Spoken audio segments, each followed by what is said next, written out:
Bueno, clarito, 2 discursos de Cristina. En el contexto de la conmemoración de los asesinatos de 1956, a ver, pongamos un poco en contexto. 1955, 16 de junio, gobierno de Perón, segundo gobierno de Perón, el 16 de junio, faltan pocos días de ese año, 55, las fuerzas rebeldes, raro el nombre para el caso, que no respondían orgánicamente a la conducción del ejército por parte del presidente de la nación, que era Perón, básicamente comandada por la Marina, ese grupo de generales que traicionaron a la patria, partieron desde las costas de Uruguay con aviones y llegaron a la Plaza de Mayo con el objetivo de bombardear a la Casa de Gobierno y matar a Perón, cuestión que hicieron, hay imágenes por todos lados. Bombardearon la Plaza de Mayo, no solamente la Casa de Gobierno, sino que los alrededores. Murieron alrededor de 360, 400 personas civiles, entre ellos un micro de niños que estaban conociendo el centro porteño. Alrededor de 30 nenes de una escuela murieron todos. Le cayó una bomba y murieron todos. Cuando nos preguntamos dónde nació el odio, cuándo nació el odio en la Argentina, y tenemos que remitirnos a esa época. Quizás un poco más atrás, y no es que hay un día que nace el odio, ¿no? Pero si podemos mirar un poquito para atrás y nos encontramos con la clase dominante que vacacionaba, por ejemplo, en Mar del Plata, y de golpe se encontraron que al lado suyo había trabajadores que también estaban pudiendo disfrutar de sus vacaciones, pagas del aguinaldo y demás, ahí también se empezó a engendrar el odio por esta clase dominante, oligárquica, terrateniente que se creían los dueños del país y que era solo de ellos y que el resto de los argentinos y argentinas eran esclavos para ellos poder tener sus privilegios. Cuando la señora Paqueta de Recoleta o de Barrio Norte se encontró que al lado suyo, en la peluquería, estaba la señora que le limpiaba la casa, el odio fue creciendo. ¿Cómo puede ser que esta mujer del interior del país, que no sé ni cómo se llama el lugar donde nació, hoy esté acá al lado mío? Bueno, esa clase dominante, oligárquica, son los verdaderos dueños del país, de la economía del país, del movimiento económico del país, que es puramente extractivista. Entonces el peronismo vino a producir, y como se produce se arman fábricas, y donde abre una fábrica se necesitan empleados, y donde hay empleados hay un sindicato y hay derechos. Entonces me parece que tenemos que ir ahí para entender un poco el discurso del presidente que hoy tenemos, que es un odiador serial. Ese 16 de junio fue el preludio, más de 1000 heridos, además de los 360 muertos. Ese momento histórico, bisagra, quiebre, es el nacimiento de la grieta. Lo decía Cristina ayer en un momento, lo daba a entender. 3 meses después derrocan a Perón y es exiliado durante 18 años. Y el peronismo no tenía candidatos, no podía presentar partido político. Y cuando no había dictadura, había gobiernos democráticos de baja intensidad, con la mitad del pueblo sin poder votar al que quería, que era su líder natural, que era Perón en aquel momento. Entonces, cuando Cristina habla de esto, de que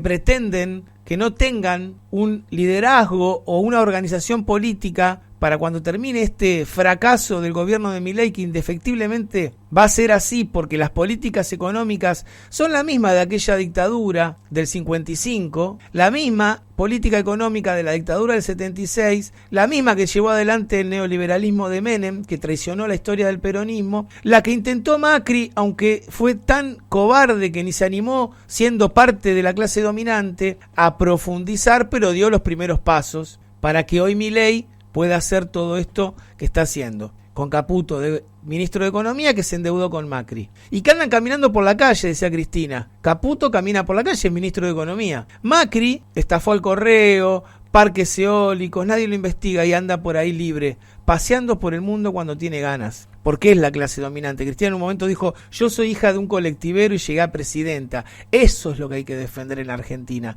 no solamente la figura de Cristina. Pienso en aquellos que no la quieren, que la denostaron históricamente, que creyeron un enemigo en la Casa de Gobierno siendo trabajadores, más allá de esa equivocación de estos sectores de la sociedad que se creyeron algo más de lo que son. Bueno, hoy entender, como lo hizo Abeluto, el ex ministro de Cultura de Macri, asumiendo antes de ayer en una entrevista que él fue también partícipe del odio al kirchnerismo y que fue un error. Bueno, por fin, alguno que asume algo, ¿no? ¿Qué hacían ayer en el PJ los dirigentes? peronistas que fueron a acompañar a Cristina en este momento en el que quizás hoy o quizás el jueves o la semana que viene, o no se sabe muy bien, pero está el trascendido de la decisión final de la Corte Suprema de que Cristina vaya presa en una causa que hace un ratito estuve leyendo las 20 mentiras de la causa Vialidad. Quizás radiofónicamente no sea del todo conveniente, pero por ahí en algún momento de a poquito las vamos a ir detallando. Decía que estaba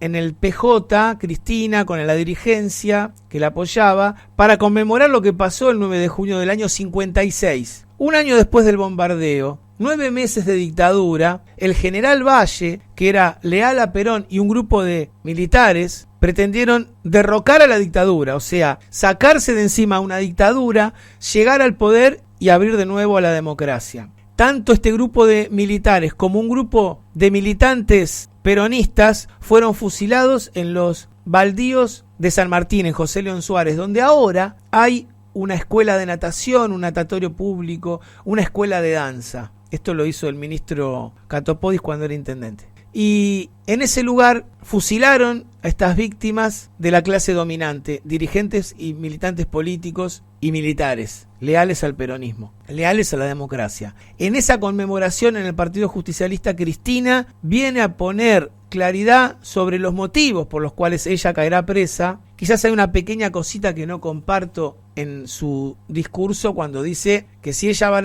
irá presa, finalmente no habrá una organización política que pueda volver a organizar y volver al poder por parte del peronismo. Bueno, el peronismo trasciende al propio Perón. Néstor y Cristina Kirchner son la evolución en tiempos reales de lo que fue el peronismo, es el peronismo. Y más adelante habrá otro peronismo, distinto a aquel y no igual que el del kirchnerismo, pero indefectiblemente lo hará porque esto lo muestra la historia. Lo que sí están haciendo con Cristina es condicionar al próximo dirigente o a los próximos dirigentes que lleguen a la presidencia y que tomen decisiones antes que lo piensen bien, porque el futuro tuyo puede ser con la justicia. Bueno, si alguien tiene miedo de eso, que no vaya, nadie está obligado. Y debemos creer que los que son peronistas de verdad y que están buscando una renovación dentro del peronismo, manteniendo las mismas ideas estructurales del peronismo y del kirchnerismo, caso Kicillof, quizás pueda, sí, organizar de tal manera de que el pueblo pueda seguir viviendo en democracia, al menos, ¿no? También es importante lo que Cristina decía adentro y afuera, como la escuchamos recién. En estos dos discursos se vio una Cristina que quizás hace tiempo no se la veía, alejada de las frases más acomodadas en un auditorio dando clases magistrales, sino que en el terreno de la escena política más puro, que es en un atril hablándole a quienes están ahí para escucharla y para seguirla. Cierro con esto: el certificado de dignidad es estar presa, dijo, y los que endeudan están sueltos. Bueno, no hay que dejar que las personas dignas estén presas y no hay que dejar que las personas corruptas de verdad, endeudadoras, que condicionan y hambrean al pueblo, estén libres. La justicia debe ser justicia y actuar como tiene que actuar, y no condicionar y proscribir a los dirigentes políticos.